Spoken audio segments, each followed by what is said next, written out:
Hello and Happy New Year, and welcome to the latest episode of the Boardmasters with me, Chris Mullins. Again, apologies for the long gaps between videos. It's just been a real struggle recently.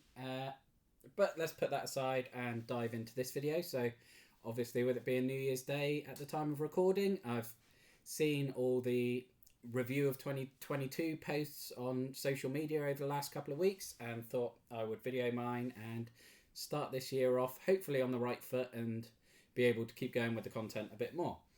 So I'll use the same categories that many of these social media posts are using. So the first game or the first category is best new game to me, and spoilers for the reviews because hopefully these will be up in a few weeks for some of these. But the best new game to me this year was Petrichor, and it's probably going to dominate the first few categories as well because it's actually the best positive surprise for me as well. Petrichor, the collector's edition, is one that I backed almost exclusively for the artwork. I think it's absolutely stunning, gorgeous. Oh, you can see I got the box cover on the wrong way. That's criminal of me, isn't it? But yeah, the theme of controlling the weather to grow plants and things really, really appealed to me, even though it's quite abstract, which usually isn't a type of game that I enjoy. Santorini was one of those that left my collection this year, despite how highly rated it is, because I just can't generally connect to abstract games. But Petrichor, we really fell in love with it as a group. We really enjoyed the core game. We bought in all three of the expansions over a number of months, really, by the time we got through it all. And it's so much more thinky than I ever imagined it was going to be. I probably assumed wrongly that it was going to be fairly light and didn't really probably understand the game until I actually played it, and it was so much better than I expected. Not going to go into too much depth because obviously, like I said, the review should be up in the next couple of weeks, so I will leave it there. But yeah, the best new to me is Petrichor, and the biggest surprise of the year for me was Petrichor. And also Petrichor Honeybees is probably the best expansion for me this year. As I said, we played all three expansions in there. Flowers give some more plants and some more scoring conditions, which was nice. The cows expansion, I liked some aspects of it, but some other aspects, I don't know, didn't seem to give much variety. It seemed to go the same way every time we played with it. But again, I'll go into more detail in the review. Whereas Honeybees really added a whole new layer to the gameplay. Getting the most honey and things for the endgame scoring conditions was a really interesting twist, and gave you something else to focus on. And yeah, just really added that extra layer that I really enjoyed to the game. On to the best upgrade, and it's a game that did hit the channel earlier in the year, and that's Lizard Wizard. And the coins and sort of mana coins and discs in that game is absolutely stunning. The metal coins in that, absolutely love them. Again, I will stress that it's stuff that I played in 2022, so I appreciate Lizard Wizard wasn't released in 2022. I think it came out in 2021, but I didn't get round to it to 22, so I am counting it.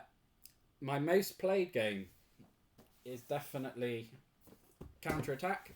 Hasn't hit the table for a while, but obviously Chris and I did a full tournament on the channel over a number of months, and then there is an exceptional community online through Discord and everything, where they have a league and cup competitions and everything that you play online, which I thoroughly enjoyed during my time playing that. I just couldn't keep up with the schedule, unfortunately. Once again, I had to give that up along with a lot of the recording and editing, so it's not only that. And again, box cover the wrong way. I'm going to stop spinning this around because I'm betraying myself, but definitely the most played was Counter-Attack. Probably closely followed by Cora Quest, actually. My favourite box cover, and I'm tweaking the order of this a bit just to have it make sense. My favourite box cover is definitely Townsfolk Tussle. I mean, again, this is another one where as soon as I saw the artwork, I was going to back it. A bit like Petrichor. It is stunningly gorgeous game. Yeah, definitely not spinning it around. But yeah, it's absolutely gorgeous. Love the art style. If you've played or seen Cuphead, you'll recognise the style straight away. This is just Cuphead, but a bit more dark, a bit more grotesque. Uh, and yeah, just a fantastic sense of humour. But that leads me on to the biggest disappointments of 2022, and I would say, from a personal standpoint, definitely the lack of content that I've been able to do over the last 4 or 5 months would be my biggest disappointments. But in terms of the actual board games, Townsfolk Tussle for me. And it sounds far more dramatic than it is. Again, I'll go into more detail in the review in a couple of weeks. I really, really, really like this game. I thoroughly enjoy playing it. But I am so in love with the artwork. I was so excited for it. And it was probably my own ridiculously high expectations for it going in that made the game a mild disappointment. It's certainly not devastatingly. I will happily play the game whenever. It's just, yeah, my own super high expectations did lead to this being a minor disappointment. But I would still heartily recommend it. On to the next one. My Shelf of Opportunity is a game I have got hidden right behind me there. That side, you can probably see it better. Aetherfield Star. Obviously, I've spoken many times that on the channel that how excited I was. It topped many of my most anticipated games and favourite sort of backed games that I was waiting for. As you can see, it's still in the shrink, so I'm hoping to film an unboxing of that pretty much straight after this and then dive into the game today. Because it's been far, far, far too long. In talking about crowdfunding games, my most anticipated arrival that will hopefully arrive in 2023 is a split decision, really, which is ironic given one of these is a game that I did a video on saying why I definitely wouldn't back it before caving pathetically and going all in. But the two games are Primal the Awakening and Monster Hunter World. And if you're familiar with either of the games, you will probably see the connection between the two. The vastly oversized, incredible looking monster miniatures that these two games revolve around, really. They are both very similar, sort of boss battling arena style games. Both do it very differently. Primal have it with a sort of rotating monster where they don't move. They have the board split into quadrants that they face and you manipulating them around.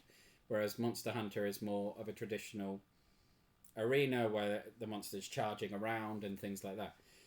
But both of them have ridiculously oversized, stunning, gorgeous miniatures that I just cannot wait to see on my table, to be honest. It's a shallow reason, but, I mean, Petrichor and Townsfolk Tussle have probably already highlighted that I back games for shallow reasons, generally. But it hasn't really let me down yet, so I'm going to keep doing it.